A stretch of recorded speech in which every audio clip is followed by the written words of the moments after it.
Oh, shit. Maple!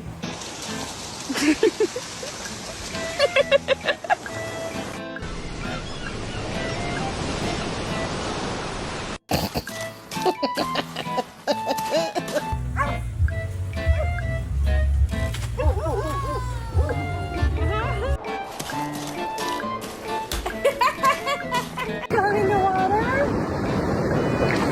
Oh, no!